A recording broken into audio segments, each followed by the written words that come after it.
Morning, dear students. You are welcome to Parth Online Tutorials. My dear students, in today's class, we will cover up the asexual reproduction of our chapter. Let's start. My dear students, first of all, the question arises, what is asexual reproduction? What is asexual reproduction? It is the process of formation of new individuals from the specialized or unspecialized part of a single parent without fertilization or fusion of gametes. बिल्कुल ही different definition हम बोल सकते हैं इसको sexual reproduction से अगर हम compare करते हैं, क्योंकि सेक्सुअल रिप्रोडक्शंस में जो न्यू इंडिविजुअल बनते थे वो किसी स्पेशलाइज्ड पार्ट से नहीं बनते थे, बल्कि वो तो गैमेट्स की फ्यूजन से बनते थे. Means after fertilization birth is the result of, और यू कैन से बेबी और new individual is the result of after fertilization, और you can say after fusion. But in this asexual reproduction there is no fusion. यहां पर कोई fusion है ही नहीं. ठीक है, क्योंकि यहां पर गैमेट्स ही नहीं होते बेटा, यहां पर गैमेट्स ही नहीं होते. तो गैमेट्स नहीं होंगे तो फ्यूजन नहीं होगी, और फ्यूजन नहीं होगी तो फर्टिलाइजेशन नहीं होगी. तो अगर फर्टिलाइजेशन नहीं होंगे तो क्या ये आगे अपनी फैमिली को इंक्रीज नहीं करेंगे? Yes, they can increase the family with the help of specialised और अनस्पेशलाइज्ड पार्ट्स. उनके पास ऐसे पार्ट्स होते हैं जिसकी हेल्प से वो अपनी बॉडी को डिवाइड कर लेते हैं न्यू बॉडी के अंदर. ठीक है, और ये काफ़ी फास्ट मेथड है as compare to sexual reproduction, इसलिए सर्वाइव भी करते हैं. अगर if we want to survive on our earth, उसका सिर्फ एक ही रूल है, जो सबसे इंपॉर्टेंट रूल है वो ये है कि हमारा जो रिप्रोडक्शन रेट है वो काफ़ी ज़्यादा होना चाहिए और फास्ट होना चाहिए. बट हमारा रिप्रोडक्शन ह्यूमंस का काफ़ी लेट है. 9 मंथ लग जाते हैं एक बेबी को बनने में. ठीक है, और अगर मैं एसेक्सुअल रिप्रोडक्शन की बात करता हूँ तो 24 आवर्स में कई मिलियंस न्यू इंडिविजुअल मिल सकते हैं स्मॉल ऑर्गेनिज्म से. इसलिए वो सर्वाइव भी ज़्यादा करते हैं. इसलिए हर जगह प्रेजेंट है, एयर में प्रेजेंट है, सॉइल में प्रेजेंट है. बैक्टीरिया, फंगई, प्रोटोजोआ, ये स्मॉल ऑर्गेनिजम्स जो मेनली स्मॉल ऑर्गेनिजम्स होते हैं, they reproduce by asexual reproduction. जो बिग ऑर्गेनिजम्स होते हैं लाइक अस, जिसको हम वर्टिब्रेटा बोलते हैं, वर्टिब्रेट्स, इनवर्टिब्रेट्स, ये हायर ऑर्गेनिजम्स हैं, ये आपके सेक्सुअल रिप्रोडक्शन का यूज करते हैं नए इंडिविजुअल्स को बनाने के लिए. जो स्मॉल है, सिंपल है, प्रिमिटिव है, जो पुराने हैं, वो एसेक्सुअल रिप्रोडक्शन का यूज करते हैं अपनी फैमिली को इंक्रीज करने के लिए. हमारा नेक्स्ट स्टेप है, we should know the basic features of asexual reproduction, और उसको कंपेयर भी करना है. किससे कंपेयर करना है? सेक्सुअल रिप्रोडक्शन के बेसिक फीचर से. Yes, here it is, basic features of asexual reproduction. Number 1, it is uniparental. कैसा है? यूनिपेरेंटल है, सिंगल पेरेंट है, क्योंकि यहां पर मेल फीमेल नहीं होते हैं, सिंगल पेरेंट है. ठीक है, जो न्यू इंडिविजुअल्स बनेंगे वो सिंगल पेरेंट से बनेंगे. Number 2, no fusion of gametes. अब जब गैमेट्स ही नहीं है तो फ्यूजन क्या होगी? मतलब कोई मिक्सिंग होगी ही नहीं. नेक्स्ट है डिवीजन. जितनी भी डिवीजन है वो सब की सब माइटोटिक होती है. इसके ऊपर ऑलरेडी मैं काफ़ी एक्सप्लेन किया था लास्ट टाइम मैंने आपको, कि 2 टाइप की डिवीजन्स होती हैं, मायोसिक और माइटोटिक. जो माइटोटिक होती है उसमें बिल्कुल एग्जैक्ट कॉपी बनती है सेल की from the previous cell. The cell, new cell arises from the previous cell is of same feature, you can say same number of chromosome जैसे कि पुराने वाले के थे. अगर ओल्ड के 46 क्रोमोसोम है तो नए के भी 46 क्रोमोसोम्स होंगे. ऐसी डिवीजन को हम माइटोटिक बोलते हैं. और जो म्योसिस होती है वो सेक्सुअल रिप्रोडक्शन में होती है. वहां पर नंबर ऑफ क्रोमोसोम हाफ हो जाते हैं. स्पर्म के पास भी 23 हो जाते हैं और ओवम के पास भी, और उन दोनों की फ्यूजन होती है तो 46 होते हैं. बट वो सेक्सुअल रिप्रोडक्शन का पार्ट था. यहां पर हम एसेक्सुअल कर रहे हैं. नेक्स्ट है जेनेटिक सिमिलरिटी. अब आप खुद देख सकते हो कि डिवीजन में बिल्कुल एग्जैक्ट कॉपी बनी है नए सेल की, तो जेनेटिक सिमिलरिटी डेफिनेटली होगी. यानी जो नए इंडिविजुअल्स बनेंगे वो 99% अपने पेरेंट्स की कॉपी होंगे. बिल्कुल 99% अपने पेरेंट्स की कॉपी होंगे. लेकिन क्या हमारे साथ भी ऐसा होता है? नो, हम तो काफ़ी डिफरेंट होते हैं अपने पेरेंट्स से. Next, rapid multiplication. कि यहाँ पर जो एसेक्सुअल का जो रेट है rate of producing the new individual is very fast, बहुत ज़्यादा मल्टीप्लिकेशंस होती हैं। अगर मैं ईस्ट का एग्जांपल भी लेता हूँ कि घर में जो हम स्नैक्स बनाते हैं तो उसमें ईस्ट का यूज़ करते हैं, डोसा में या अलग जो भी आपके पिज़्ज़ाज वगैरह में, तो उसका रिप्रोडक्शन रेट इतना ज़्यादा है कि अगर आप 1 टीस्पून ईस्ट को शुगर सॉल्यूशन के में मिक्स करो और उसको टी कप में रख दो, तो नेक्स्ट डे 24 आवर में वो टी कप पूरा भर जाएगा, यानी उसके अंदर कई मिलियंस ईस्ट आ जाएंगे। कितना ज़्यादा रैपिड है, ठीक है ना। नेक्स्ट है अक्रेंस, कि ये होता किन में है। जितने भी हायर ऑर्गेनिजम्स हैं, जितने भी आपके हायर ऑर्गेनिजम्स हैं, उन सब में ये एब्सेंट रहता है, वहाँ नहीं होता। जैसे कि हम वी आर वर्टिब्रेट्स, नहीं होता हमारे पास ही, हम तो सेक्सुअल रिप्रोडक्शन करते हैं। बट जो यूनिसेलर ऑर्गेनिजम्स हैं, चाहे वो एनिमल्स में हो या प्लांट्स में तो हायर ऑर्गेनिजम्स भी यूज़ कर लेते हैं कई बार, अभी हम उसको डिस्कस करेंगे। एनिमल्स में स्मॉल ऑर्गेन जैसे कि हाइड्रा, स्पॉन्जेस, हमने 9th क्लास में किया था ना, स्पॉन्जेस, पोरीफेरा, हाइड्रा, कोलेंट्रेटा, आपके ये सब, तो ये भी यूज़ करते हैं इनका। लेकिन कोई भी वर्टिब्रेट्स और इनवर्टिब्रेट नहीं करेंगे, यानी वो हायर ऑर्गेनिजम्स हैं। यहाँ पर जो मेथड्स आने वाले हैं उनको भी एक बार डिस्कस कर लेते हैं। Here it is number 1, fission,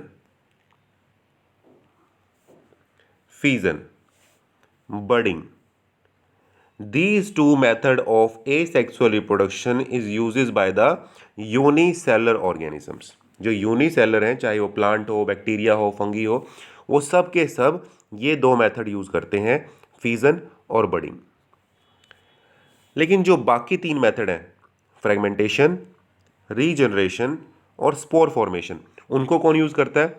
उनको यूज करते हैं multi cellular organisms, simple multi cellular organism.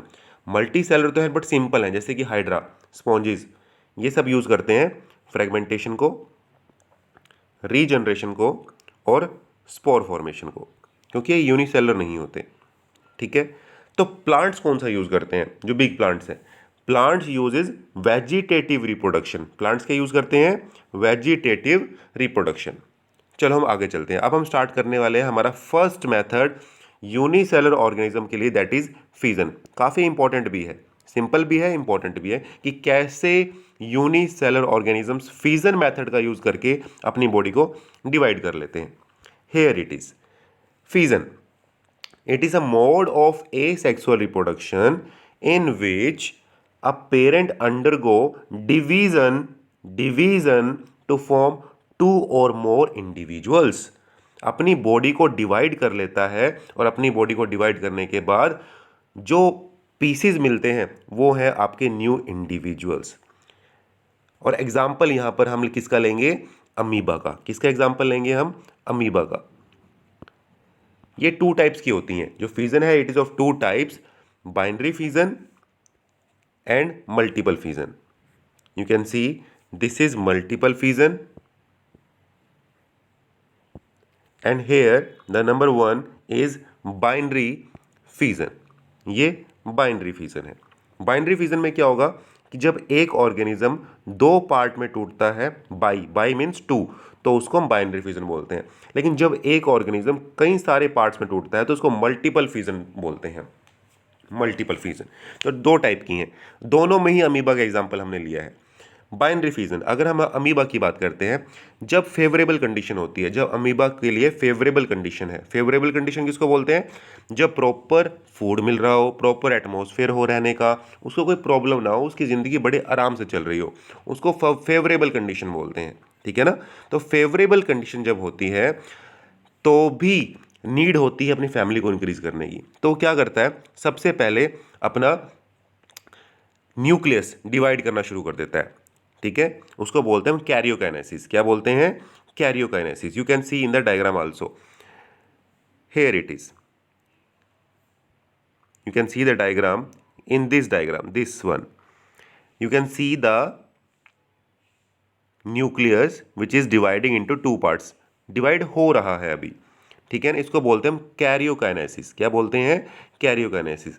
और जैसे ही न्यूक्लियस आपका डिवाइड होगा तो साइटोप्लाज्म भी डिवाइड होना शुरू हो जाता है, ठीक है ना। साइटोप्लाज्म भी डिवाइड होना स्टार्ट हो जाता है। हम इसको थोड़ा सा जूम करके भी देख लेते हैं।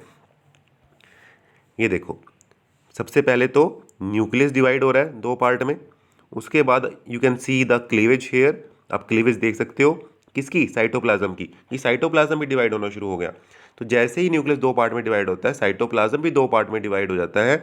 And you can see the two daughters amoeba, ये हैं दो डॉटर अमीबा जो एक सिंगल मदर अमीबा से आई हैं, ठीक है।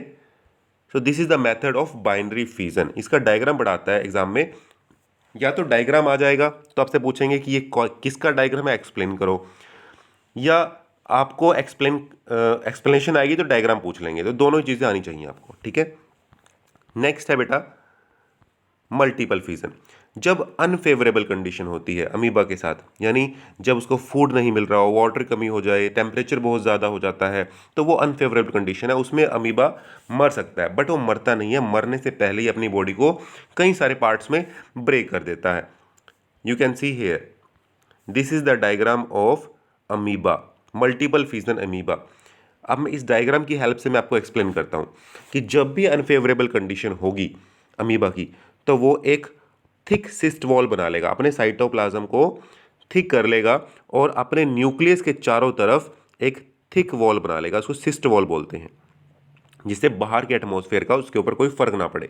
It is a protective layer for amoeba. उसके बाद वो अपने एक न्यूक्लियस को, उसका न्यूक्लियस कितना है, एक न्यूक्लियस होता है ना अमीबा के अंदर, सिंगल न्यूक्लियस, उस सिंगल न्यूक्लियस को कई मल्टीपल न्यूक्लियाई में कन्वर्ट कर देगा। उनको बोलते हैं डॉटर न्यूक्लियाई, यानी एक न्यूक्लियस कई 100 ऑफ स्मॉल न्यूक्लियाई में कन्वर्ट हो गया, ठीक है। उसके बाद वन बाय वन जितने भी न्यूक्लियाई बनी हैं वो अपने आप को साइटोप्लाज्म में कवर करना शुरू कर देंगी, लाइक दिस। जितने भी डॉटर न्यूक्लियाई हैं वो अपने आप को साइटोप्लाज्म में कन्वर्ट करना शुरू कर देगी। और जो बाहर के सिस्ट वॉल है वो पतली होती जाएगी, जैसे ही थिन होगी सिस्ट वॉल वो ब्रेक होगी, you can see here, rupture हो जाएगी। और रप्चर होने के बाद जितने भी अंदर छोटे छोटे अमीब्योल हैं, उनको अमीबोल बोलेंगे, वो सब के सब रिलीज हो जाएंगे बाहर। यानी एक अमीबा ने अपने आप को कई मल्टीपल अमीबा में कन्वर्ट कर दिया जब अनफेवरेबल कंडीशन आई। मेरे प्यारे बच्चों, हमें इससे एक चीज़ ये भी सीखने को मिलती है कि अमीबा इमोर्टल है। We can say amoeba is immortal, amoeba अमर है, वो मर नहीं सकता। जब फेवरेबल कंडीशन होती है वो तब भी अपने आप को डिवाइड कर रहा है, जब अनफेवरेबल होती है तब तो और ज़्यादा अपने आप को डिवाइड करता है, तो वो मरता ही नहीं है, ठीक है। वो अलग बात है कि हम ऐसे नहीं बोलेंगे कि बिल्कुल नहीं मरेगा, अगर आप उसको क्रश कर दोगे तो मर ही जाएगा, बट नेचुरली नहीं मर रहा है, ठीक है ना। So we can say amoeba is immortal.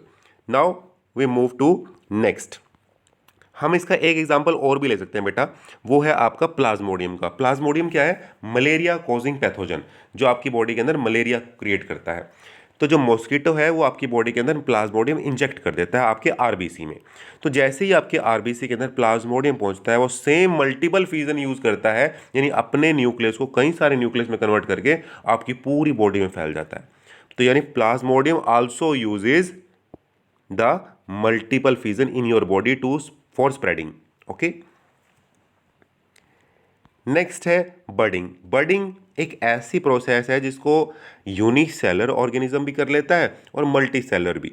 तो अभी हम सिर्फ यूनिसेलर ऑर्गेनिज्म के बारे में पढ़ रहे हैं, तो यहाँ पर हम ईस्ट का एग्जाम्पल लेंगे। पहले अमीबा का लिया था हमने फ्यूजन का, because amoeba is reproduce by with the help of fusion method.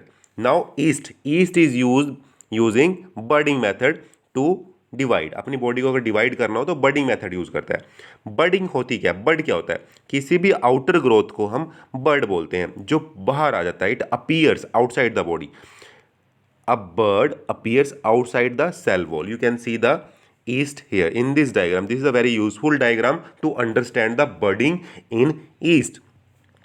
In the A step, first step, you can see a single yeast with nucleus. But in the favorable condition, if yeast want to divide, a bud is developing on the outer surface of yeast. This is the bird. एक small bird appear हो जाती है, धीरे धीरे उस bird का size बढ़ता रहता है, जो वो स्ट्रक्चर है उसका साइज इंक्रीज होता रहता है, ठीक है ना। और वो फिर एक कंप्लीट मैच्योर बर्ड में कन्वर्ट हो जाता है, लेकिन सेपरेट नहीं होता, उसके साथ ही अटैच रहता है, जुड़ा रहता है। फिर उस फर्दर यानी जो जो बर्ड अपीयर हो चुका है उसके ऊपर और सारे बर्ड्स अपीयर होना शुरू हो जाते हैं, उनको बोलते हैं डॉटर बर्ड्स। पहले सिंगल था, सिंगल के ऊपर दो आए, दो के ऊपर अगेन दो और आगे, और ये प्रोसेस चलती रहती है, एक पूरी चेन बन जाती है, द चेन ऑफ ईस्ट इन बर्डिंग। तो ये मेथड है अपनी फैमिली को इंक्रीज करने का ईस्ट का, ऐसे इंक्रीज करता है। ठीक है ना, ईस्ट को तो हम घर में भी यूज करते हैं फर्मेंटेशन के लिए। नेक्स्ट है fragmentation. This is the method used by the multi cellular organism in asexual reproduction. अब मल्टी सेलर में हमारे पास ऐसे आ जाते हैं, है सिंपल बट मल्टी सेलर है। एग्जाम्पल आ जाते हैं हमारे पास स्पायरोगायरा। स्पायरोगायरा एक एल्गी है, स्पायरोगायरा। ठीक है, फंगी, ब्रायोफाइट्स, फ्लैटोइस सब यूज करते हैं, बट हम एग्जाम्पल लेने वाले हैं स्पायरोगायरा का। स्पायरोगायरा की पूरी बॉडी के अंदर क्लोरोप्लास्ट होते हैं, ऑटोट्रॉफिक नेचर है, खाना खुद बना सकता है। जब भी कोई डिस्टर्बेंस होती है, कोई मैकेनिकल डिस्टर्बेंस होती है, कोई इंजरी हो जाती है, केमिकल डेथ हो जाती है, डिके होने लगता है, तो उस केस में क्या करता है, जो स्पायरोगायरा है अपनी बॉडी को टू पार्ट्स में डिवाइड कर लेता है, उसको फ्रेगमेंट बोलते हैं। जो पार्ट्स हैं उन पार्ट्स को हम बोलेंगे fragments. So these you can see the two fragments generated from the single spirogyra. एक single spirogyra thread like structure होता है, वो जैसे ही उसके पास अनफेवरेबल कंडीशन आती है तो अपने आप को दो पार्ट में डिवाइड कर लेता है, और जो दो पार्ट है वो विदाउट एनी प्रॉब्लम सर्वाइव करते हैं और मैच्योर हो जाते हैं और बिल्कुल ओरिजिनल साइज गेन कर लेते हैं जिनसे वो डेवलप हुए हैं। जो स्पायरोगायरा का ओरिजिनल साइज था वही साइज ये दो फ्रेगमेंट्स भी अचीव कर लेंगे, क्योंकि पूरी बॉडी ही उनकी ऐसे सेल हैं कि उनको कोई जरूरत ही नहीं पड़ती किसी डिपेंडेंस की, उनकी पूरी बॉडी के अंदर क्लोरोप्लास्ट है, ऑटोट्रॉफिक नेचर है। तो फ्रेगमेंट है, इतना इंपॉर्टेंट तो नहीं है, but we should know fragments also. Next है regeneration. Regeneration is the ability to repair injured part and replace the ones lost through accident or autotomy. Yes बेटा, ये काफ़ी इंपॉर्टेंट है। रीजनरेशन एक पावर ही बोल सकते हो, शक्ति है, एक पावर है। क्या आपकी बॉडी रीजनरेट करती है अगर कोई पार्ट कट कर दो? अगर हमारा कोई बिग पार्ट, हमारा हैंड कट हो जाए तो डेफिनेटली वो कवर नहीं होगा, रीजनरेट नहीं होगा। लेकिन हमारे पास इतनी पावर ज़रूर है कि अगर हमें कोई इंजरी हो जाए तो हमारी स्किन उसको रिकवर कर लेती है। हमारी बॉडी में सिर्फ हमारी स्किन के पास, एपिथेलियम टिश्यू के पास ही पावर है रीजनरेशन की। अगर हमारी बॉडी के हर पार्ट में पावर होती तो एक डिफरेंट कॉन्सेप्ट ही होता अर्थ पे सर्वाइव करने का, कि हमें कभी चोट ही, कोई हमारी अगर आईज में, ब्रेन में प्रॉब्लम हो जाती है, फिर से रीजनरेट हो जाता वो, तो काफ़ी अच्छा होता, सर्वाइव रेट बहुत अच्छा हो जाता। बट ऐसा नहीं है। लेकिन जो स्मॉल ऑर्गेनिज्म है जिनकी बॉडी काफ़ी सिंपल है, देखो सिंपल चीज़ को फिर से बनाना काफ़ी ईजी होता है ना। कोई सिंपल चीज़ आपने बनाई, उसको फिर से बनाना ईजी है, लेकिन अगर आप किसी कॉम्प्लेक्स चीज़ के लिए मेहनत करते हो और वो एक साल बाद टूट जाती है, उसको बनाना उतना ही मुश्किल होता है। तो यही है कि हमारी बॉडी कॉम्प्लेक्स है, उसको रीजनरेट करना काफ़ी टफ है, बट एज कंपेयर, जो हम कंपेयर करें छोटे ऑर्गेनिज्म से, स्मॉल ऑर्गेनिज्म से, तो वहाँ पर काफ़ी इजी है, वो पूरी की बॉडी को रीजनरेट कर लेते हैं। जैसे कि प्लैरिया, हाइड्रा, हाइड्रा भी यूज़ करता है अपने आप को रीजनरेट करने के लिए। ठीक है ना बेटा। So we have two example here, this is regeneration in hydra and regeneration in planaria, दोनों ही डायग्राम है यहाँ पे। तो हमने क्या किया है, ये देखो, पहले हम हाइड्रा का एग्जाम्पल लेते हैं। एक सिंगल हाइड्रा है, यहाँ से देखो, एक सिंगल, ये वाली सिंगल हाइड्रा है। This is the figure of, you can से पिक्चर ऑफ हाइड्रा। हमने इसको तीन पार्ट में कट किया है, नंबर 1, नंबर 2 एंड नंबर 3। ऊपर वाला पार्ट जैसे इसको कट करेंगे, नीचे वाला पार्ट ऑटोमेटिकली डेवलप हो जाएगा। यस, अपनी पूरी बॉडी को फिर से रीगेन कर लेगा। और अगर हम नीचे वाले पार्ट को, ये वाले पार्ट को इस तरफ लेके जाते हैं तो ऊपर वाला पार्ट आना शुरू हो जाएगा, अपनी बॉडी को रीगेन कर रहा है, और तब तक रीगेन करता रहेगा जब तक बिल्कुल पहले जैसा हाइड्रा नहीं बन जाता। ठीक है। और जो बीच वाला पार्ट है उसको भी देख लेते हैं कि उसने ऊपर भी बढ़ना शुरू कर दिया है और नीचे की तरफ भी बढ़ना शुरू कर दिया है। ठीक है। और तब तक दोनों तरफ, ऊपर की तरफ भी बढ़ रहा है, नीचे की तरफ भी बढ़ रहा है, जब तक एक कंप्लीट हाइड्रा नहीं बन जाता। मीन्स आपने एक हाइड्रा को 3 पार्ट में कट किया और लास्ट में आपको 3 कंप्लीट हाइड्रा मिल गए, 1, 2 एंड 3। यानी आप इसको अगर 5 पार्ट में भी कट कर दोगे ना तो you will get 5 parts at the end, ठीक है ना। तो सेम यहाँ पर प्लैनेरियम के अंदर भी होता है। This is the figure of planaria. ये भी स्मॉल ऑर्गेनिज्म है, सिंपल है, मल्टी सेलर है, तो उसको जितने पार्ट्स में कट करोगे लास्ट में आपको उतने ही पार्ट मिल जाएंगे। वो रीजनरेट कर लेता है अपनी बॉडी को, ठीक है ना। So this is the regeneration method.